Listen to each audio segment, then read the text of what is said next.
जय श्री गणेश। नमस्कार। मैं आचार्य संजय द्विवेदी। मेरे समस्त प्रबुद्ध दर्शकों का मेरे चैनल पर हार्दिक स्वागत है। प्रिय दर्शकों, आज मैं वृषभ राशि का फरवरी 2026 का मासिक राशिफल लेकर आपके सम्मुख उपस्थित हूं। फरवरी माह में ग्रहों की जो स्थितियां बन रही हैं, जो ग्रहों के परिवर्तन होंगे, वो इस माह में आपको कितना लाभ देने वाले हैं, किन किन भावों में प्रबलता आएगी, अथवा कहीं पर कोई समस्या या अवरोध है तो उसका क्या निराकरण है, संपूर्ण विश्लेषण मैं पूर्ण तर्क के साथ करने जा रहा हूं। प्रिय दर्शकों, इस राशिफल को आप अपने लग्न तथा राशि दोनों के अनुसार देख सकते हैं। वृषभ राशि के लिए यदि हम अवलोकन करें तो आपके द्वितीय भाव में गुरुदेव बृहस्पति का गोचर चल रहा होगा। चतुर्थ भाव में केतु होंगे।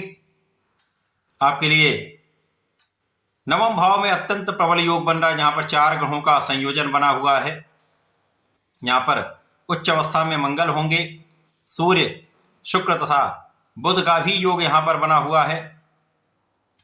आपके लिए दसम भाव में राहु का गोचर चल रहा है तथा एकादश भाव में शनिदेव अत्यंत प्रबल अवस्था में गोचर कर रहे हैं। इस माह का पहला परिवर्तन 3 फरवरी को होगा, जब बुध अपनी राशि का परिवर्तन करेंगे। नवम भाव से निकलकर दसम भाव में राहु के साथ गोचर करना आरंभ करेंगे।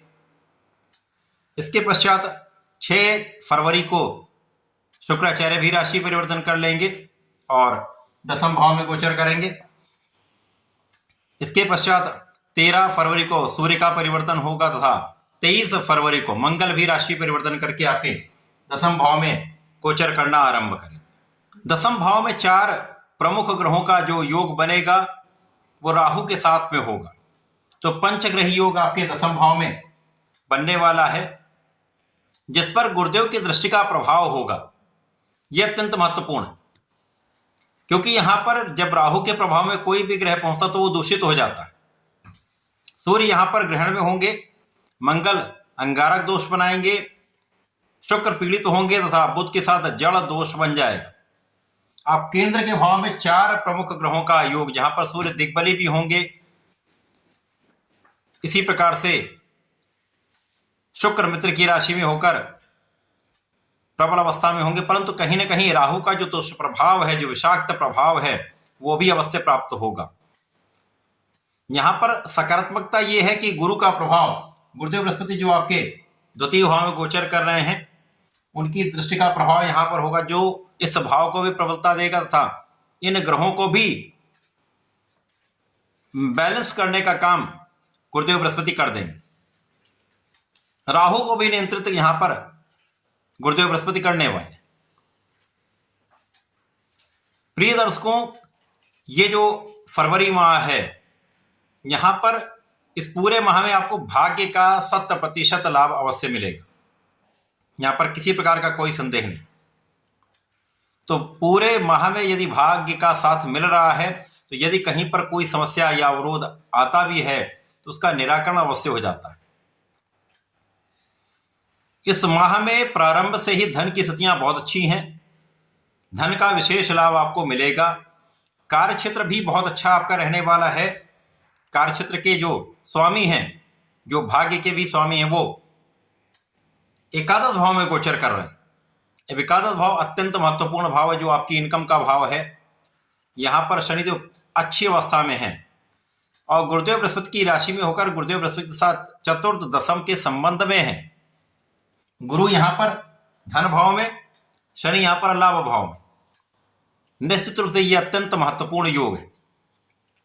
इस योग के कारण इस माह में आ रही समस्याओं का निदान भी होगा तथा आपके भाग्य से बहुत सारी समस्याएं सॉल्व हो जाएंगी। इस पूरे समय में ज्ञान आपका अच्छा रहने वाला है। शिक्षा प्रतियोगिता में आपको सफलता मिलेगी। प्रारंभिक समय बहुत अच्छा है, जो लगभग आपका जब तक सूर्य का परिवर्तन नहीं हो रहा है तब तक तो बहुत ही अच्छा है। जैसे सूर्य का परिवर्तन हो जाएगा तो कुछ समस्याएं फिर आरंभ होंगी, परंतु उसके पहले आपकी शिक्षा प्रतियोगिता में सफलता मिलेगी। नौकरी के प्रयास में आपको सफलता मिलेगी। विशेष रूप से सरकारी नौकरी के प्रयास में ये अत्यंत महत्वपूर्ण है, योग है, जो आपको सफलता देगा। शिक्षा, संतान पक्ष दोनों बलवान रहेगा। संतान से आपको सुख भी मिलेगा। संतान सुख की प्राप्ति का भी योग बनना, श्रेष्ठ संतान आपको यहां पर प्राप्त हो सकती। इस समय में प्रारंभिक समय जो है उसमें जीवन साथी का सहयोग भी मिलेगा, आपसी संबंध बहुत अच्छे रहने वाले हैं, साझेदारी में अच्छा लाभ मिलेगा, तो लाभ बढ़ रहा है। परंतु जब ये राशि परिवर्तन होने आरंभ होंगे, बुध धनेश होकर कर्म क्षेत्र में जाएंगे, मित्र की राशि में होंगे, राहु के साथ मित्रोत्त भाव में भी होते हैं, परंतु कहीं ना कहीं कुछ समस्याएं अवश्य होती हैं। लेकिन गुरु का प्रभाव यहां पर बुध पर भी है, इस भाव पर भी है, जिसके कारण आप कुशाग्र तो होंगे। और यदि आपने समय विमर्श करके कोई काम किया, विचार करके कोई काम किया, विवेकपूर्ण निर्णय लिया, तो समस्याएं कम से कम हों। और समस्या कहां आ सकती? व्यापार में। यदि आपने क्षणिक काम किया, जल्दीबाजी में कोई निर्णय ले लिया, या जल्दी धन पाने के लिए आपने कोई प्रयास किया, तो यहां पर समस्या आएगी, आपका धन बाधित हो सकता है अथवा धन हानि भी हो सकती है। इसी प्रकार से नौकरी के भाव में यदि आपने किसी अन्य पर विश्वास करके काम किया, आपने अपने बुद्धि बल, अपने आत्मबल पर विश्वास नहीं किया, तो समस्या अवश्य आएगी। अब इसके पश्चात जब शुक्र भी पहुंच जाएंगे, अब शुक्र यहां पर आपके लग्न के स्वामी, षष्टम के स्वामी होकर पहुंचेंगे, तो इस समय में आपको अपने स्वास्थ्य का विशेष रूप से ध्यान देना होगा।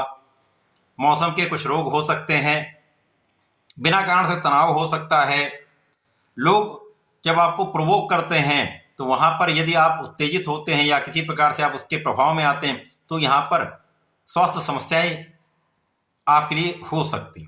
तो यहां पर बहुत धैर्य के साथ आपको चलना होगा। यद्यपि यहां पर गुरु का प्रभाव है, शुक्र पर भी होगा, तो स्थितियां बैलेंस हो जाएंगी।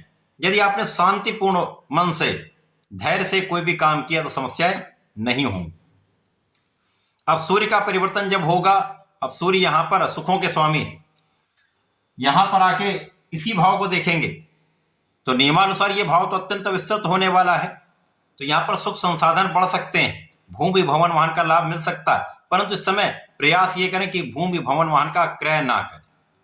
जब तक राहु के साथ सूर्य है, मंगल भी चूंकि यहां पर आ जाएंगे, तो ये समय इन स्थितियों में वाहन या भूमि का क्रय, भवन का क्रय करना बहुत अच्छा नहीं माना जाता। यहां पर कोई ना कोई समस्याएं होंगी, कोई धोखे की संभावना होती है, बिना कारण से धन का व्यय हो जाता है, तो ये समस्याएं होती है, या कोई विवाद हो जाता है जिसके कारण आप समस्या में आ सकते हैं, तो इनसे बचना चाहिए। यद्यपि इस समय में आप सुख संसाधन का उपभोग पूर्ण रूप से कर पाएंगे, सुखों का पूर्ण उपभोग आप करने वाले। अब जब यहां पर मंगल भी पहुंच जाएंगे, मंगल आपके लिए सप्तम के स्वामी है, आपके लिए द्वादश के भी स्वामी है, तो यहां पर साझेदारी में कुछ समस्याएं अवश्य उत्पन्न होंगी। साझेदारी में यदि आप कुछ व्यापार करते हैं, किसी प्रोफेशन में, तो अंधविश्वास बिल्कुल ना करें। किसी और पर विश्वास रखकर अपने बुद्धि बल, अपने ज्ञान, अपने योग्यता पर विश्वास करके आप आगे बढ़ेंगे, तो इस समय समस्या नहीं होगी। अन्यथा कहीं ना कहीं धोखे की संभावना रहती है।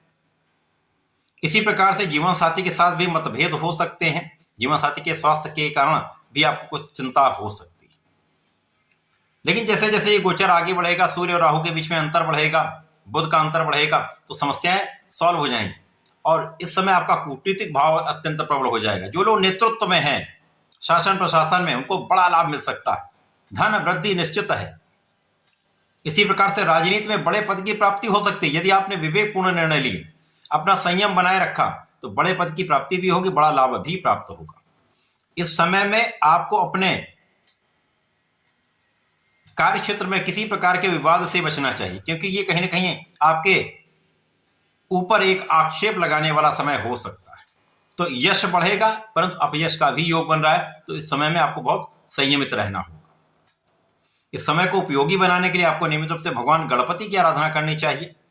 ओम गंगणपतये नमः का नित्य प्रातःकाल और संध्या समय में एक एक माला का जप करें, तथा शंकर नासन गणेश स्तोत्रम का पाठ करते तो विशेष लाभ आपको प्राप्त होंगे। संपूर्ण उपयोग करके आप लाभ ले पाएंगे। तो ऐसा करके इसका उपयोग करें। धन्यवाद, नमस्कार।